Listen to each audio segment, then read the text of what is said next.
could say anything to your listeners, it would be to always remember that you have value and worth no matter what. It's not on you to dim your light to make others shine. You can shine just as well by being yourself.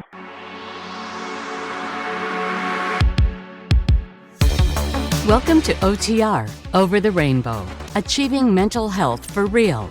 This podcast offers hope to many people who needlessly suffer from mental health issues. Your host, Bob Adelman, brings you information on how you can recover from any mental health issue and achieve a happier life. If you want to know more, please check out his trailer.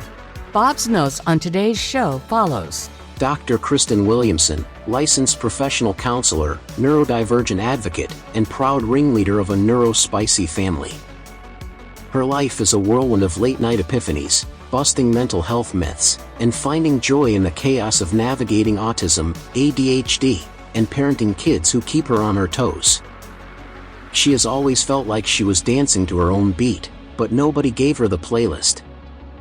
It wasn't until adulthood that she discovered she was neurodivergent, and suddenly, her quirks and challenges made sense. That aha moment didn't just change her life, it gave her a mission to help others embrace their differences and thrive. Now, here's Bob with today's show.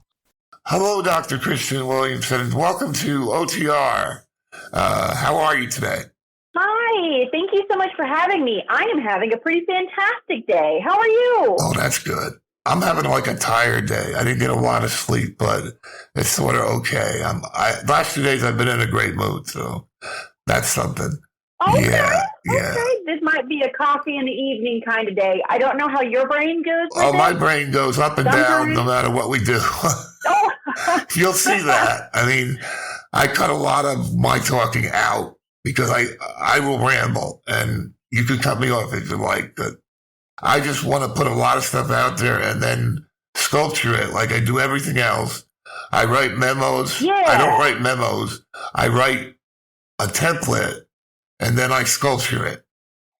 So I go over it. Oh, I like that. Like maybe 40 times, some documents.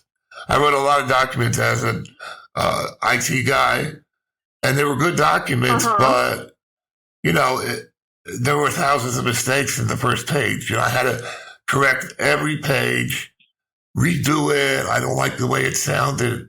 You had to do a lot of things. Yeah, my ADHD brain comes in and I have to go over things multiple times. Well, what happens is I always hyper-focused.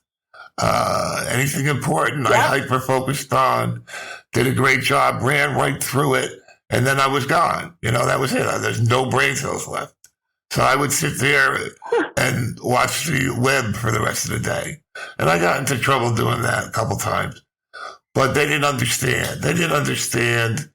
Nobody understood. I think a lot of us with, our spicy brains, we were perpetually the ones who, our families saw as maybe the problem kid. Well, especially for you, you're a girl. Even though we weren't problems. I know, you're a girl, you don't have dyslexia. And I'm a guy, I didn't have it either, okay? In the 60s, they didn't have the ADHD. There was no such thing. So I not only had dyslexia, I had ADHD. In 1970, I should have probably been put in a hospital at that point. I got OCD, I got rituals, I got depression, I got anxiety out the roof. And to this day, I have anxiety because, guess what? I make a lot of mistakes and people don't understand why I do that. They go, Bob, you're a smart person. Do you know? Dad? I so understand that. I'm in the process of writing a book on women who have been late diagnosed with autism and ADHD in life. And that is a central theme. I've got over 100 different research articles that I've added into this. And it's just over and over where every time. We weren't diagnosed. You got to watch that. There's a documentary called The Truth of Reading. Everyone who has dyslexia has to watch it. My son has it. I told him he has to watch it. That's my list to watch. It's on Tubi, and I cried through the whole thing. Oh my gosh. I have a best friend of mine who's a therapist is dyslexic, so I'm going to send it to him too. I cried through the whole thing. That's got to be. They hit everybody's nerve. They hit everyone's nerve. They had guests on there, and it was like crying on there. Oh my gosh. The good thing about it is the person, David Chalk, he was the one that they taught in the documentary. And this was on 2020 and everything. They taught him how to read like a normal person. Oh, and you know gosh. what?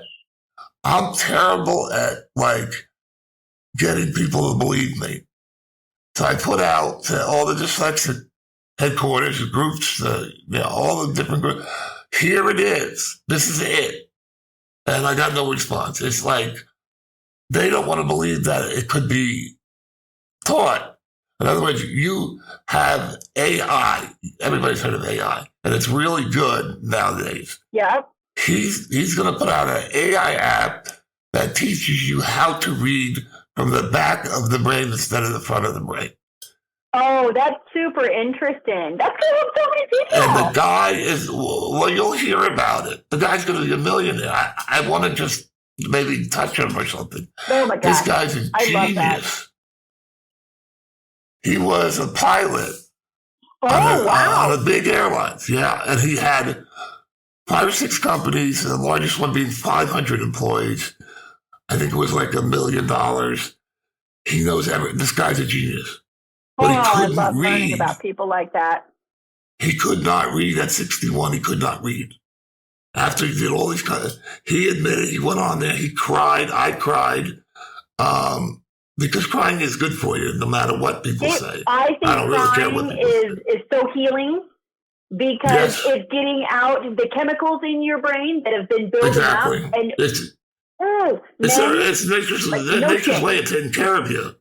But because people don't have emotions, right? Nobody has emotions. So what do we got? Oh my God. Everybody on Facebook is happy. How could that be when the world is, effed up? Well, that's what social media. Social media only shows you the nicest side of things. They don't tell you the days you've got the flu. No. They don't tell you anything really. I mean, Facebook is just wrong. There shouldn't be a Facebook, but it's just wrong because everybody has to compete for the best family, okay? My kids are born-again Christians. I'm agnostic, and I basically lost them. They're in South Carolina somewhere, and they don't want to have anything to do with me. They called me a narcissist. I'm a narcissist, and they kicked me out because I was really close to them. I was the fun dad, of course, right? I mean, everybody who has this ADHD is a fun person usually. You know what's really interesting? I have heard just from in my studies that narcissism and autism run parallel to one another. And so a lot of times whenever we are being called narcissistic, if we have ADHD, chances are we have a lot of autistic traits and it's being presented as narcissism. I'm a narcissist, all right? Let's just put that out in front. I'm a narcissist. But I want you, if you can, tell me about yourself. And I guess if you have a brand you want to talk about, could you tell the listener more about yourself as I cut everything else out? Yes. As your introduction earlier, which was glorious, my name is Dr. Kristen Williamson, although I mostly just go by Kristen.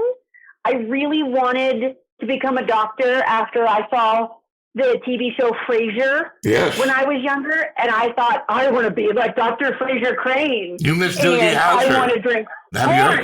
Oh my gosh, Doogie Howser. No, see, I got my doctorate at 40, not nearly the age of 16.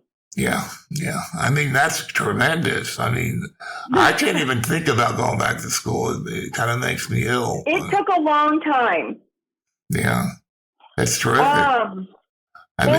It's been a lot of fun, though. I have 2 master's degrees. Wow. One of them in clinical counseling, one of them in,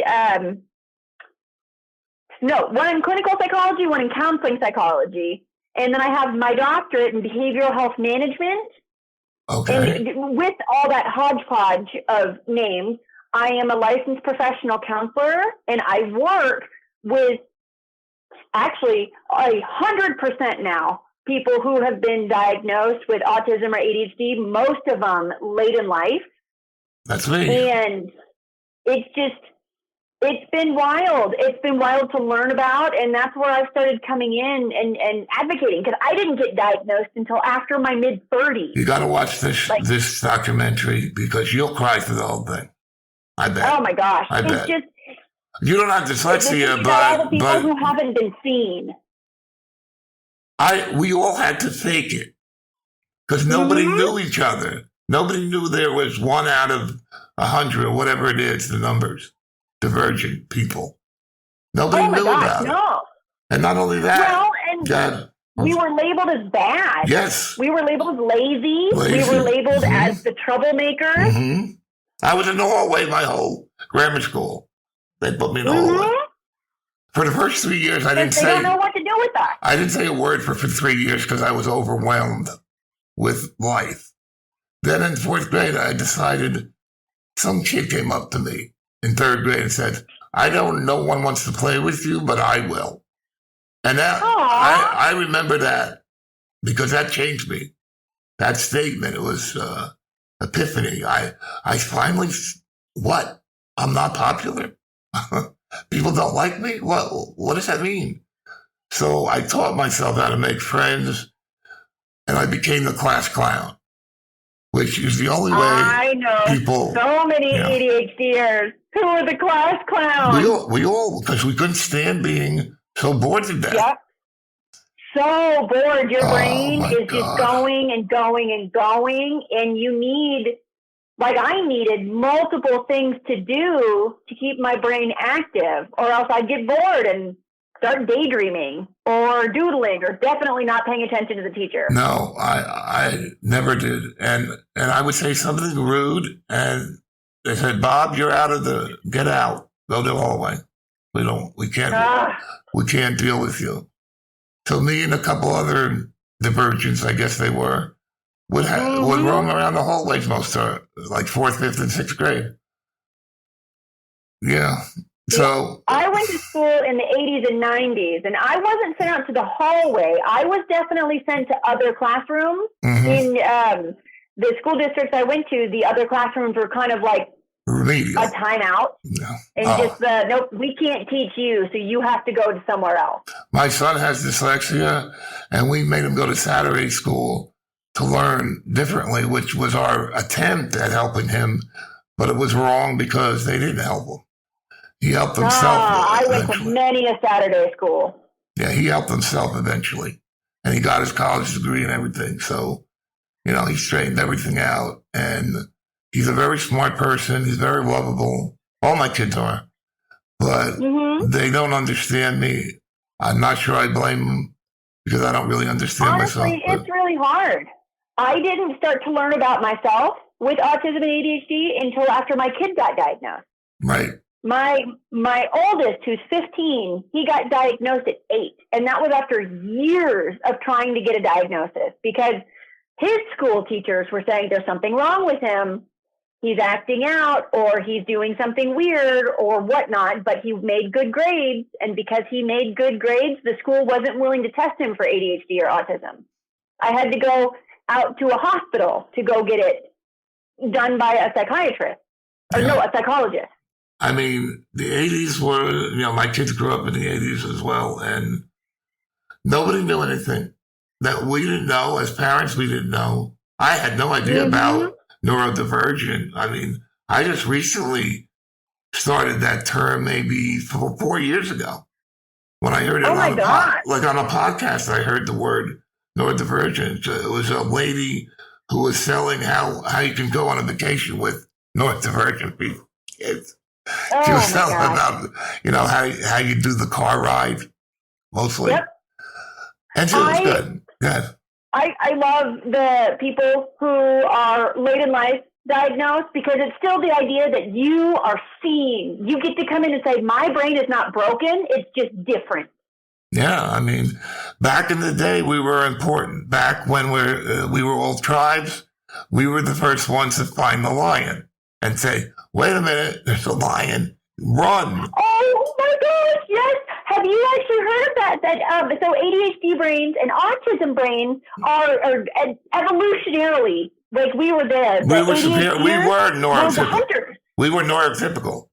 Yes, that ADHD brains would be the ones who could go for days without eating and hyperfixate and find the food. Yeah. And the autism brains were the gatherers. They would gather everything because they could do repetitive things. Because they wouldn't get eaten by the lion when they were picking berries. Mm-hmm. And they needed one another in order to procreated after that. I mean, they carried their genes down. And now, let's say, I'm going to guess 30% of people have it. Because most of them are in jail or on the street. I would say 50%. Oh, I can believe that. If you don't have a brain or something else to offer, let's say you don't have a skill, you don't have a brain, what do? No one's going to take a chance on you. No one's going to. I interviewed a guy. He said, I went from job to job, and within 3 weeks, they realized I was different, and they could fire me. Wow. And his children disowned him. He went on the street for a short period of time and straightened his life out. And, he's kind of happy, but, you can't be happy where your children rejected you. It's just impossible. Yeah. Yeah. But it's still kind of, once you get diagnosed, even I think there's power, and maybe not even in diagnosing, like getting an official diagnosis, but still like learning about yourself and learning how your brain is different and things that might be overwhelming or overstimulating or just all the things to kind of put in these boundaries to say, that's too much. I cannot do this. Let me take a step back. Well, the word is out. Okay. The first word is dyslexics can now read as good as other people once this AI teaching thing comes out in about a year. That's a fact. And I believe it. I love that. And everybody knows, well, the neurotypicals don't want anything to do with this. They're like, don't call me neurotypical. I don't know what you're talking about. You're narcissistic. You're gaslighting. You're doing all this. Sometimes using all the therapy words against them. I have a temper because I can't do something. Let's say we went to the airport. Forget about it. My brain shuts off, and it's like they have to push me around. Well, now they can do it in a wheelchair because I'm disabled. But I would ask the clerk, please pick it, give me the ticket because I can't do this, stuff on the fly that somebody invented and has 12 different people remember it. People that travel a lot or people that are just very smart, they remember how to do it. I could not remember how to do it. I can't remember names. I watched the Yankees for 162 games. And by March, I don't know who the shortstop is.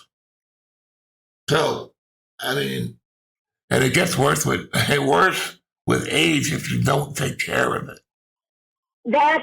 Oh my gosh. I'm already noticing that at 40, that the cognitive, like the brain fog starts to come in a lot more. And that's from decades of masking. Yeah. Yes. I was a king. Trying to act. I was a great actor. I should have went on a stage because I fooled everybody. They all bought it. You know why? Because I was smarter than them and they bought the act. It's like, yep, that's exactly you're right. neurotypical. I don't see anything wrong with you. You know how to talk to us, blah, blah, blah, blah, blah. And they bought it. But in the meantime, I was suffering so bad. Yeah, because you knew how to hide it. Isn't that the beast? I want to be that you want to be seen, but you're so good at hiding. Neurotypical, I dealt with very intelligent neurotypicals, and they couldn't do the hard stuff. I did the hard stuff. And they took the credit for it, which I didn't care. Just give me my paycheck and let me go home. No, just give me my paycheck. Oh, my God. And let me go home. it's enough I got beat up all my life. I don't need to be beat up at work, which I had several jobs that they did. They beat me up at the job, and I had to quit or leave or something. Mm-hmm. Because I would say something goofy, all right, and that would be the end of it. Oh, that guy's goofy. Let's pick on him nonstop. And that was the end of it. And nobody cared. And these people are crying about dyslexia. Add some ADHD on that. Spicy meatball, like you're saying. Yeah. I had no chance. I call it the perfect storm. My brother was so dominating, and I was so recessive. Yeah. It's like, I tried to compete with him, but he'd always win. Almost always. And I used to just, for my whole childhood, before I learned how to make friends, I would just go with him like a dog. There was his friend across the street and another girl who tragically died in a car accident. They were our friends. There were 4 people, but only 3 of them participated. I just watched. And if I did talk, I was so nervous I couldn't say anything. Oh, see, that's tough. But it's still the idea that you learn how to hide. Well, I wasn't even really hiding. I was invisible like I am today in many situations. If I get into a group, they immediately know not to include me. I'm very tall and very big, so that bothers a lot of people as well. But really? Oh yeah, I'm 6 foot, I don't know, 6. And I'm almost 400 pounds. So I'm not fat because I'm big boned. I'm Hungarian. So I mean, that's a weird thing for people to get upset about or weirded out about. Well, I had plenty of friends. One guy was really short and he hated me. He said, "Bob, don't walk with me. Go back there." Wow. Yeah. Don't walk with me. See, that's just the idea that people suck. Well, it's a well-known fact, yeah, but you know what? Everybody can be nice, and everybody is nice in certain situations, just not in every situation. My brother said to me once, "Bob, you're too nice." I said, "What are you talking about?" "Well, in this world, you have to be a little tough." And I just rolled my eyes and walked away. My father was dying, and he was making forms. He's filling out forms for my father. Wow. "Dad, we don't care you're dying, but fill out this form, A, B, and C." And I was there talking to him. "How you feeling? How you doing? You need medicine? You need food? What do you need?" Yeah. And he literally said, "Get lost, you don't know what you're doing, you don't know what you're talking about, shut up." That's what he said. This is my older wow. The oldest. He was the head of the household. I was the youngest, of course. Another perfect storm right there. Being the youngest. I would have had a chance if I was the oldest, but I had no chance being the youngest. The only thing I did was persevere. Mm-hmm. Because I do like life. I like living. But we had no room to live. I mean, you sound like you're whining, but it's just true. Everybody had to fake it. And I hope... at some point in time, we're just raw dogging life. I hope to God that this is over, okay? That no one has to suffer like I did again. I mean, there's always suffering in the world, but, I just feel that you don't need to have more. I don't know. Call me crazy. I agree with that. But, okay, could you tell us a little bit more of what you do as an advocate? Yeah, so as a clinician, I feel that I have a little bit more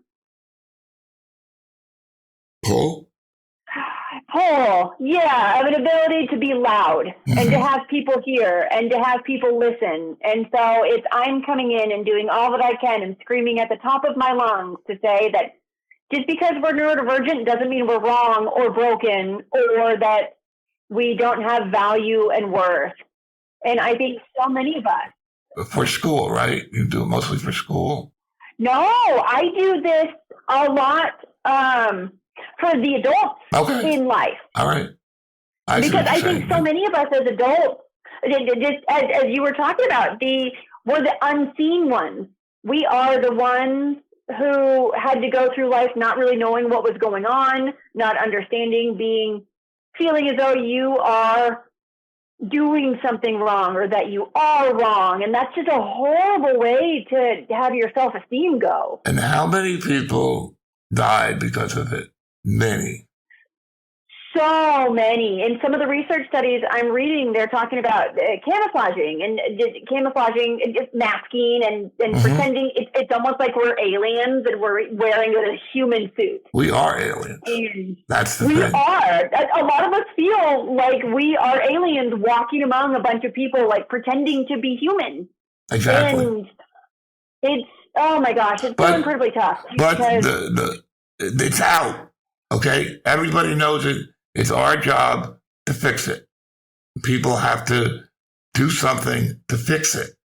Don't let the school board do anything, And I interviewed this woman who went into work and trained people on accommodations for people like us, neurodivergent. That's exactly, yes. Oh, I love it. I love that word is getting out here with NueroSpicy brains and how that we can be fantastic workers. We just need to work a little bit different. We work a little bit different. We are fantastic workers. We are already. We really are fantastic workers, but we need to be in an environment that lets us thrive. Exactly. And some people did. Sometimes we're not. I had managers that would let me do whatever I wanted, and I had managers that would micromanage, and I always did badly under micromanaging. I have learned throughout all of my time as a therapist, throughout all of my time, that just kind of learning who I am, what it looks like. And honestly, I feel like neurodivergent brains are more like superpowers. Oh, yeah. We can connect patterns so quickly. Dyslexic as Our well. brain is going so fast. Yeah. Oh, no, dyslexia yeah, they're is part of the neurodivergent. Yeah, but especially dyslexics. They're very spatial oriented. Oh, my gosh. Yeah, so...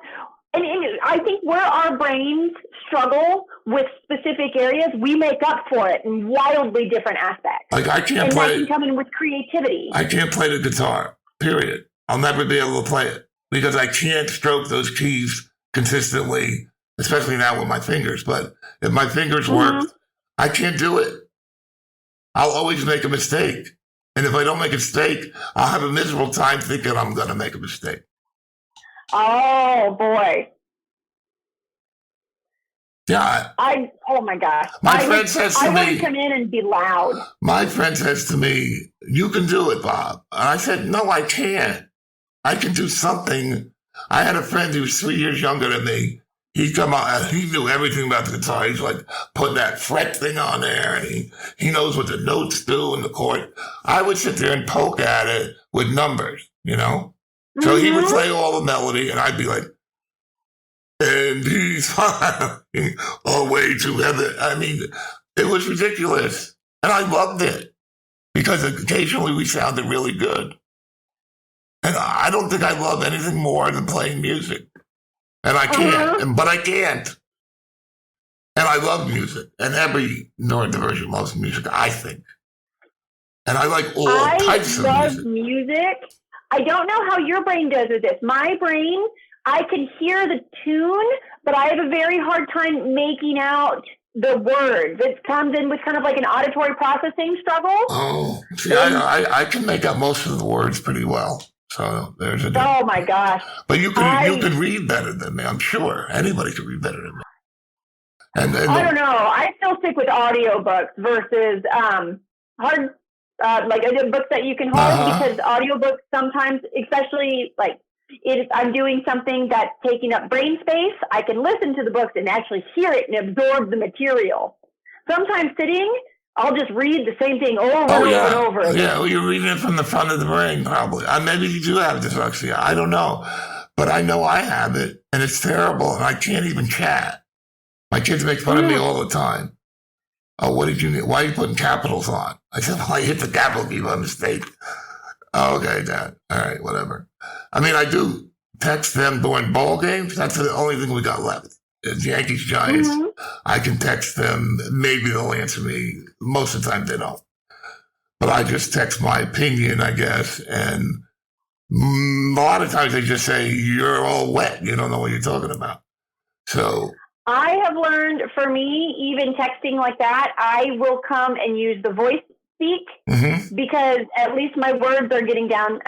Sometimes my brain just goes too quick, and then I can't type as fast as I can talk. And so it's just been easier for the voice speak and then deal with the grammatical errors afterwards. Yeah, and that's why I do a voiceover in the beginning, because I sound like shit in the beginning. Hello, how are you? I can't do that. You know, I can't be a pop host. NueroSpicy brains, we find our workarounds. We find our accommodation. Exactly. Well, that's all I did was look for accommodations. Like if I figured something out and everybody else was like, well, what's going on? I would go to my manager and say, look, here's how it works. And I would explain it to my manager, and that's all I had to do. If they were on board, or if they even thought I should deserve to try, they would let me do it. The biggest example I had was there was a 3-hour job that ran 3 hours. And I found out it was totally unnecessary. I got it to run in 3 minutes. Oh, my God. Yeah, they almost fell over. It's like, wait, how'd you do it? I explained how I did it. And then, it's your brain. Your brain works faster. You can find the patterns. Exactly. And that's what I love about our brains. They're so cool. Yeah. And not enough people are learning about them just yet. I don't know if neurotypicals are afraid of us now, because we can do better. Neurotypicals lose everything when they hit 30 or somewhere around there. They become opinionated and working for money and money. I mean, I'm in podcasting. All I hear is, how do you monetize this? Do that. I don't give it, ass. I mean, I don't care about the money. What am I going to do with it? I'm 67. What am I going to do with money? I'm serious. It's coming in, and I don't ever do stuff like this for money. I mean, money would be great. Money pays bills. That's fantastic. It'd be great. But I think it's coming in and doing it for more than just money, for finding that passion, for finding that. Yeah, I have a passion for podcasting. That brain. I like everything about it, except before I get on to interview, I get super nervous. Once I'm on, the adrenaline's flowing, the dopamine is flowing, and I'm fine. I'm fine most of the time. Sometimes I'm really bad, but it's certain parts of the day, and I have that figured out. I only interview at 10, 2, and 7. That's it. And I might wipe 7 out, because I might be wiped out. So I might just do, now that I can, I might just say 10 or 2, pick one. I don't do Friday either, because I know Fridays are terrible, no matter what. I don't know why. When you're retired, it's terrible. I don't even know what day it is half the time. But the cycle is in me. It's like, somehow I know it's Friday, and I'm tired. If I hear the word Friday, I get tired. Whatever. You know what? I think Fridays are great for just that day of recuperation. Yeah, doing nothing. Yeah, I did nothing on Fridays. Nothing. I go into work and stay on the web all day long, and I was bored out of my mind after. Like in the afternoon, I'm like, oh my God, can I just go home a little early? Do we have to be here 9 to 5? Right? 3-day weekends would be much better. Once I got in with a company, I worked like 11 to 7, because that's where I work.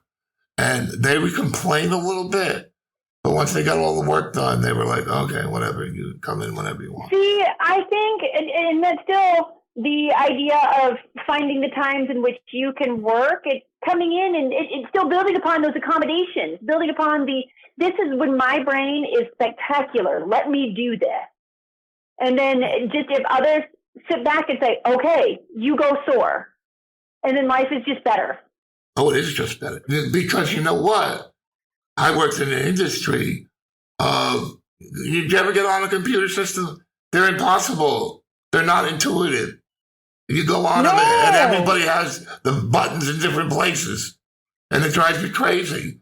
Like I was trying to fill out something. The begin button was in the top right. It's never in the top right. But they got some funky programming, put it in the top right.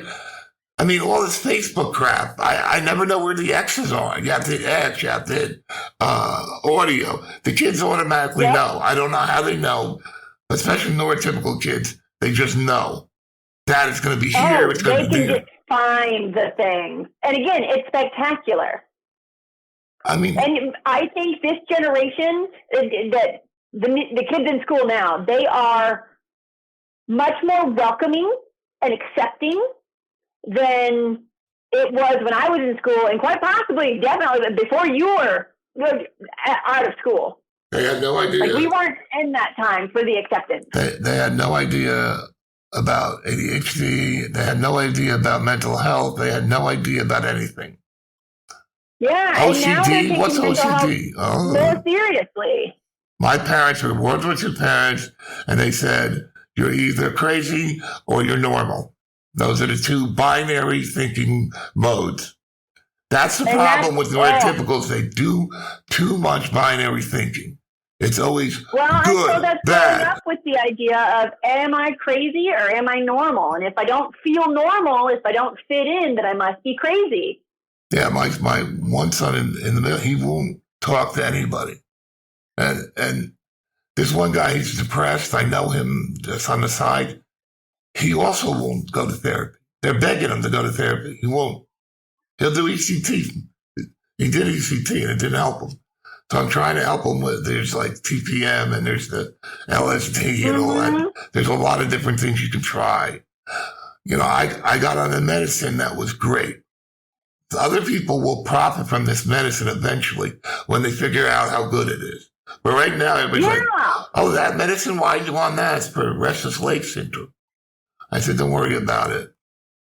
Keep me on. Well, and, you know, I have come to understand that medication can help a great many people. It's the idea of, we don't judge people who are diabetic because they need to take insulin. Why would you judge someone who has anxiety and needs to take something to help their brain? But see, I believe wholeheartedly that if I wasn't ADHD, I wouldn't have anxiety like the way I do, and I wouldn't have depression. Period. A lot of people are coming into that. It's kind of a chicken and egg scenario. Was my anxiety started because of the ADHD? It's the anti-everything, in my opinion. I think ADHD is so important. We have to get a handle on it and then worry about everything else. OCD is really bad. I absolutely agree with you. Getting a handle on ADHD, it might, like if we, and this is why I like to come in and say these things. If we come in and we talk about this and then people can get assessed and learn, they may never need to be on anxiety medication because they know that they're not necessarily anxious. They're really overwhelmed. They're overstimulated. Right. Exactly. And also they have no self-confidence. Gee, I can't do anything. I'm a loser. You do it. I can't do it. You know. Well, ADHD has a really high prevalence of something called rejection sensitivity dysphoria, RSD, and I tell you what, it's growing up with a lifetime of the small micro cuts within you saying, "Why are you so weird? You can't do this. Why are you being lazy?" And then it just makes you feel 2 inches tall. But it went on. It's been going on since 1850 when they decided to make school one way, the neurotypical way. And it was over then.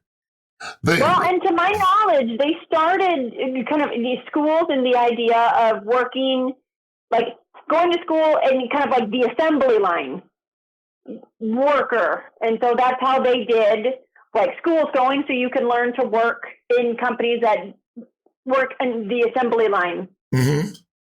Well, they had, but I think you're talking about Voc Tech or something, where they study. See, in the back in the day, before they decided to do that, people would do what their father did. If your father was a blacksmith, you became a blacksmith. You didn't have to read, write, or arithmetic. You didn't have to do any of that crap. You take over in the family business, and they definitely don't. They definitely don't do that anymore. So, but once the industrial age came, it was over for the neurodivergent, and I don't know. I mean, we killed off a lot of them. So it's just like not. The industrial age, and then it's the idea of our NueroSpicy brains. It's like we are fish being told to go climb a tree, and then getting in trouble when we are not able to climb that tree. Yeah, there was a funny thing, a comic that had like an elephant, a monkey, a fish, and they said the test is to climb that tree, and then the elephant's looking at him like, "What? Climb the tree? I got to." Oh my God! You know, yeah. It was just very funny. You know, they have these standardized tests, the SATs and all, GMC, XYZ. I had all of them. You know, you get certified. You were certifiable. I couldn't get certified because I couldn't pass a test that basically is telling you to remember things and trying to trick you. Like, it's A, B, C, D. They've put two of them that are close, and they tried to trick you with it. Instead of just saying, here it is, and, you know, here's your problem, solve it, they wouldn't do that. They would say A, B, C, D. We'll pick one. Yep. Yeah. I do like how Montessori schools, and this is, not everybody can afford them, but now public schools are starting to learn the Montessori way, that not everybody learns from a book. Not everybody learns from packets. We learn in different ways. Our brains come in and take things in different ways. And so to come in and say, okay, you know what? You do better making projects than you do taking tests. Build this project and tell me what you've learned. Mm-hmm. Yeah. And just saying that every brain is different, but we have the ability to learn. Like, I sucked at any kind of lab work we did. I hated it, and I sucked at it. They gave us instructions. I had no idea what we were doing. I let my partners do everything, and I just said, okay, I'll just copy from you, and that's it. They had a guy on this show I was talking about, The Truth About Reading. The guy was saying to him, oh, how could you not be able to read? You had to grade papers and all this stuff. And the guy was laughing at him. He's like, guess what? I got around it somehow. I cheated or whatever. Yeah. He adapted. And that's exactly right. And it's awful because you see where the school system fails people. Oh, yeah. Where kids are graduating, not being able to read. And for some reason, they weren't caught by other teachers. They weren't caught by the school system and said, hey, let me help. Let me put in some more time. 2025, and we still have this mentality of every man for himself. Mm-hmm. That's before we knew what's going on. You know, now we know, is there a God? It doesn't matter. We are here, you know, like there's a lot of us. Yeah. And we're not going away, I don't think anytime soon, although they tried I don't either. They tried to get rid of us as best as they could. Because how many suicides? Mm-hmm. How many suicides? And that's what I preach all the time. You know, that's why I ask about your childhood. Because right away I can say, oh, he's got the ADHD. And there's so many the people with depression, if you examine them, I bet you'll find something, OCD, ADHD, dyslexia. The prisons, 50% can't read.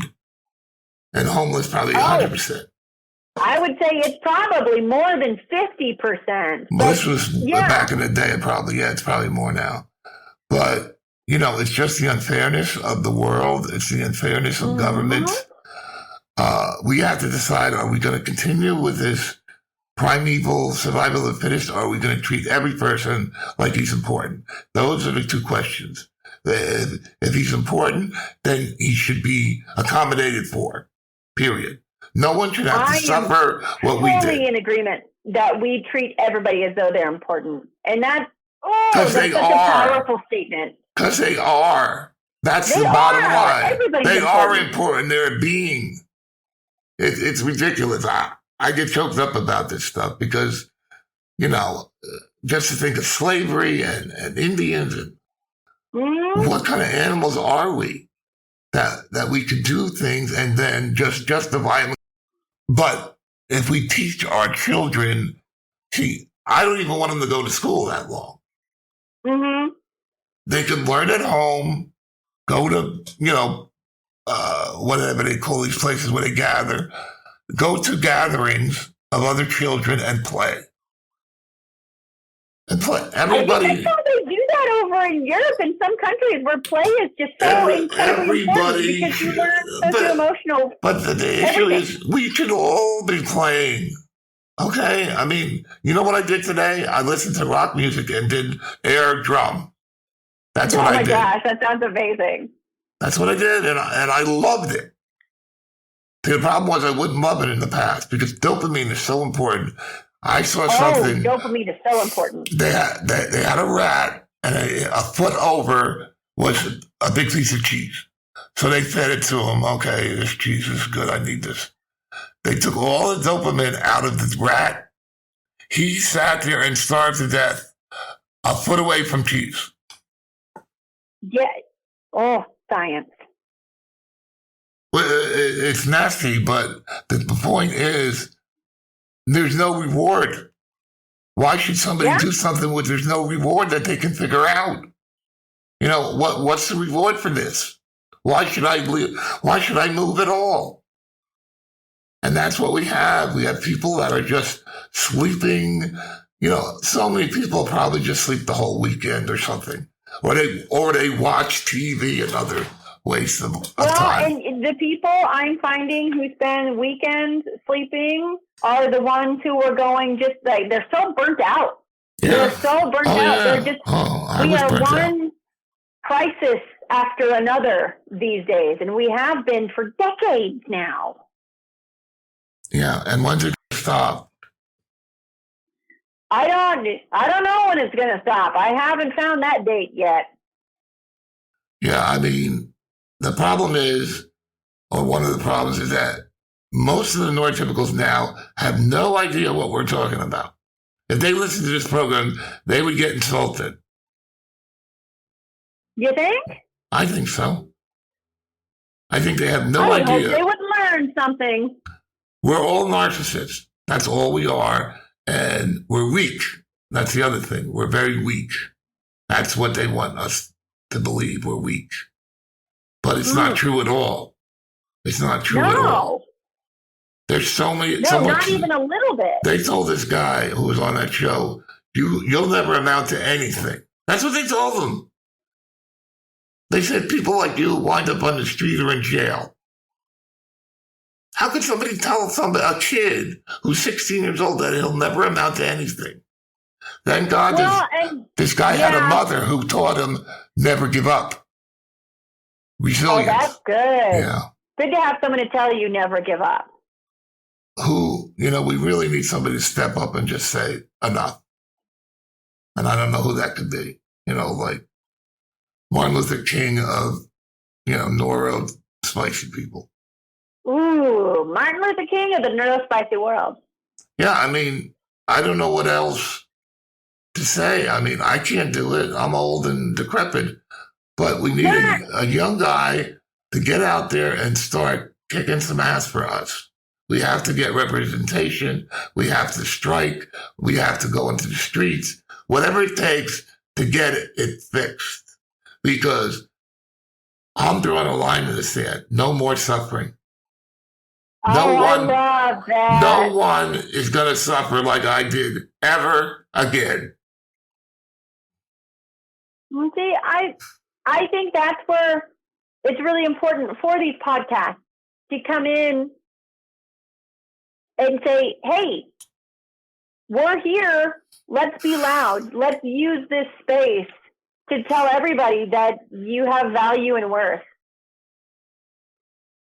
No, I mean, I had unimaginable pain throughout my life. I also had good things. I mean, the younger kids seem to understand it better. You know, I don't know what's going to happen, but the younger generation really does seem to be understanding it in a level that we didn't necessarily get to understand when growing up. No, I mean, we got generations here. I'm a generation over you. And then we got the generation of your kids and my grandkids. Mm-hmm. Because I don't want to leave here without doing as much as I could do to avoid any of my 7 or 8 grandchildren, I can't even count, 7, any of them having to suffer like I did. I owe it to them, and I'm not going away unless I die. So people are going to listen to them or not. I think that's such a cool goal for humanity. And I would like to comfortably say there's more of us than not that are coming in and saying, we want to make the world better for the next generation. We want to make it to where they fight less than we did or struggle less than we did, because we understand where that struggle was at and how much that hurt. Yeah, I mean, it would be different if you died anyway at 40, like they used to. Yeah. But it's not, you know, my oldest sibling is 78 and he's healthier than I am. People are living longer and they're able to have more free time. And I say, great, let's make it even better. I don't even care. Let me do the whole job. I like doing it. Just don't make me into a political thing that they do. Oh my gosh, yes. So, I mean, I'm so passionate about this because I suffered badly. I mean, really bad suffering for years. Mm-hmm. Undiagnosed until I was 40. And even then, there wasn't much to do because they gave me the Vyvanse or whatever it's called back then. And I couldn't take it. I couldn't stand it after a week. I tried the other ones. I couldn't. I'm going to try to go back on Vyvanse if I can.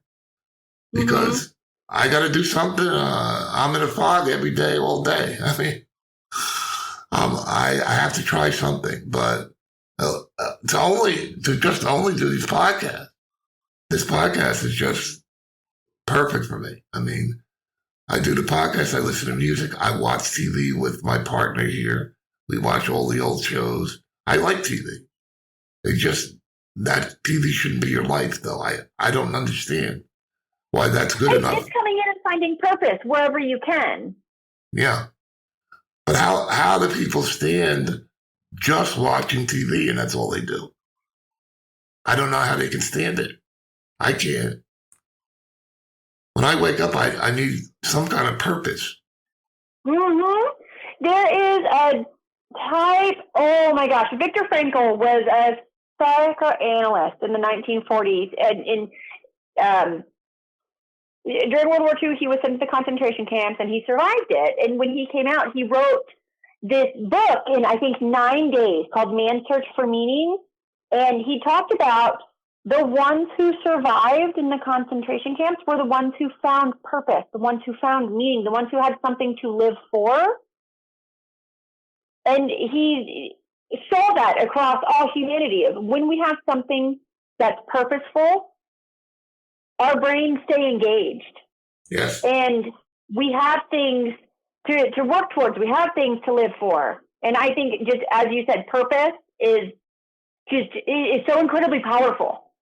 Oh, yeah. And if you don't have it within you, you go out and find it. Like building a podcast, like going and sharing what these words are, what empowerment and advocacy and self-love and acceptance and all of this, and then sharing it to the world who's willing to listen, at least.